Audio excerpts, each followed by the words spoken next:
আমরা কোরআন এবং হাদিস থেকে জানতে পারি আল্লাহর যত জিকির রয়েছে সকল জিকির সমূহের মধ্য থেকে লা ইলাহা ইল্লাল্লাহ এর জিকির অত্যধিক ফজিলতের।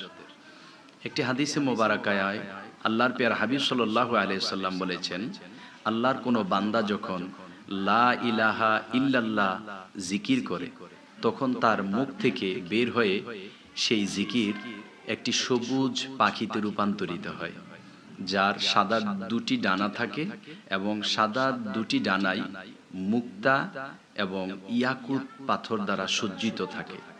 সেই পাখিটি ডানা মেলে উঠতে উঠতে উঠতে উঠতে আরশ আজিমের নিচে গিয়ে গুঞ্জন করতে থাকে। তখন তাকে একজন আহ্বানকারী ডেকে বলে, তুমি শান্ত হও। সেই পাখিটি বলে, আমি ততক্ষণ পর্যন্ত শান্ত হব না যতক্ষণ পর্যন্ত আমাকে যে পাঠ করেছে, অর্থাৎ লা ইলাহা ইল্লাল্লাহ যে পাঠ করেছে তাকে ক্ষমা করা না হয়।